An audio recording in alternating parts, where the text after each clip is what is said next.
Primeiro precisamos esclarecer o que é traição, pois muitas pessoas entendem traição somente como a consumação de um ato sexual propriamente dito, mas existem muitos tipos e escalas de traição. Em verdade, traição numa relação amorosa é quando uma das partes cometem pelas costas qualquer ato em benefício de sua própria satisfação ou apresenta comportamentos desproporcionais à postura de uma pessoa comprometida, geralmente faltando com o respeito, lealdade e honra, e tudo isso alheio à vontade do outro, valendo-se do sigilo, mentiras e omissões, amputando o direito do outro de saber, poder se posicionar e escolher se deseja estar com alguém que pratica determinadas coisas ou tem determinados comportamentos. Vamos pegar como exemplo o caso contado por um de nossos clientes que nos procurou para reestruturar sua relação. Sua namorada viajou de férias com dois amigos homens. Ele, que morava junto com ela, ficou em casa, apaixonado. Foi sofrido para ele aceitar, mas nada podia fazer para impedir tal viagem, a qual ele não foi incluído. No primeiro dia, ele perguntou se ela estava bebendo muito, e ela disse que não, e que nem ia beber, em nenhum dos dias. Mas na verdade, ela estava num aniversário com 600 latas de cerveja, bebendo sem parar, quase sem se alimentar. E nos outros dias, passou a rodar todos os bares da cidade, pela manhã, à tarde, noite e madrugada. Perdeu a consciência pelo menos 3 vezes ao ponto de ter que tomar glicose para se recuperar. Isso já é uma traição, pois usou da mentira e omissão dos fatos, traindo a confiança. Nessa viagem, essa mulher dormia na casa da aniversariante, na cama com um desses amigos, o qual insistia para dormir de conchinha, se encostava quase sempre e tudo o que ela fazia era sorrindo e brincando pedir para ele se afastar, o chamando de grandão, mas sem grandes iniciativas, providências ou mesmo se retirando da cama, evitando dormir junto novamente. Ela, inclusive, durante toda a viagem, via ele de cueca à vontade, andando pelo quarto com total intimidade. Uma vez, bêbada, chegou a pedir a ele que desse banho nela, afirmando que nele ela confiava. Segundo o que ela relatou a uma amiga, ele teria negado, afirmando que se desse banho nela naquela situação não daria o que preste. Para finalizar a viagem, ela se hospedou na última noite num hotel, mais próximo do aeroporto, e escolheu um quarto com 2 camas, sendo uma de casal, a qual ela escolheu dormir novamente com o amigo, e uma cama de solteiro ficou para o outro amigo. Mas antes de dormir, os amigos fizeram uma investida, típico de macho escroto. Passaram a puxar assunto de sexo, brincando, sorrindo e contando vantagens, até que falaram sobre como fazem o sexo oral em outras mulheres. Ela mencionou que ele deve estar fazendo alguma coisa errada, senão não estaria solteiro.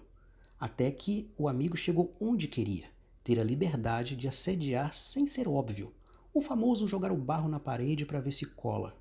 E foi a hora que ele propôs que ela a deixasse ele chupá-la para ela poder opinar e dar algumas dicas. Ela teria contado para uma amiga toda essa história em tom de alegria, rindo, se vangloriando e entusiasmada, mas negou que o ato tenha concretizado. Não se sabe se ela negou por vergonha, medo, falta de confiança na amiga ou se de fato não houve a concretização do fato. Para finalizar a história, enalteceu o amigo como o tipo de homem perfeito que ela queria para a vida dela e que para namorar ele teria que investir mais, porque ela não queria dar uma de mulher fácil para ele. Mas em nenhum momento ela cita o fato de ser comprometida e que respeita o namorado e a relação. Pelo contrário, ela conclui afirmando não saber se continuaria levando a relação a sério. O namorado só soube disso tudo porque ela contou para uma amiga e ele acabou ouvindo toda a história.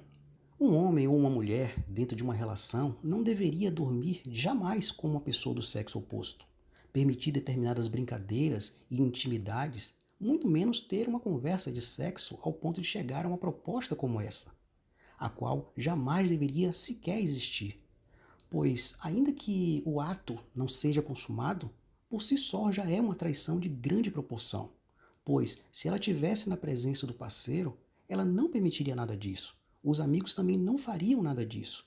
E ela sabe claramente que estava tudo errado e por isso jamais contaria para o parceiro. Logo, o mesmo seria enganado para sempre, convivendo com uma pessoa que vê isso como normal, nem pensa sobre, e sendo normal, sinceramente, repetiria quantas vezes mais pudesse viajar com os amigos ou tivesse outras oportunidades semelhantes. E como é que fica esse namorado diante dela e os amigos depois, né? De repente sai todo mundo junto. Como é que fica a imagem, né, dessa pessoa que foi vítima, na verdade, de uma traição? É importante a gente refletir sobre isso. Já no aeroporto, após passar a semana toda sem um sinal de vida, ela liga para o namorado e pede ajuda. Ele pergunta se ela fez algo que, se ele soubesse, se sentiria triste, envergonhado ou traído. Ela responde de uma forma firme e convicta de que não, está tudo bem, não fez nada demais. Ao chegar em casa, ela reafirma que não se arrepende de nada do que viveu e somente um mês depois foi que a história foi revelada. Aí sim, ela chorou, se desesperou, se envergonhou e implorou por perdão, enquanto jurava que não traiu ele. A verdade é que o arrependimento, em 99% das vezes, nunca existe na mente de quem trai. Ele só surge após as consequências, brigas, perdas e prejuízos. Mas se ficar em off, além de não haver arrependimento, faz novamente. E cada vez pior. Porque não há arrependimento, não há um sentimento, não há um posicionamento de se colocar no lugar do outro. Não sente a dor do outro. Nessa história, o casal brigou, acabaram se separando, tempos depois tentaram reatar, né, voltando aos poucos, mas as brigas continuaram. E ela, em momento algum, se sentia traidora. Passou a se incomodar com as falas dele, com as brigas que era gerada, e se sentir pressionada injustamente. Não aceitava nem tocar no assunto, ao ponto dela não querer mais namorar, acusando-o inclusive de estragar a relação. Enfim, se você ouviu essa história até aqui, manda sua opinião para nós. O que você pensa sobre isso? Ela traiu, né? Houve traição por parte dessa mulher? Não houve traição? Ela merecia um perdão? Né? Essa história tinha como dar certo daí para frente? O que você pensa a respeito? Manda para nós.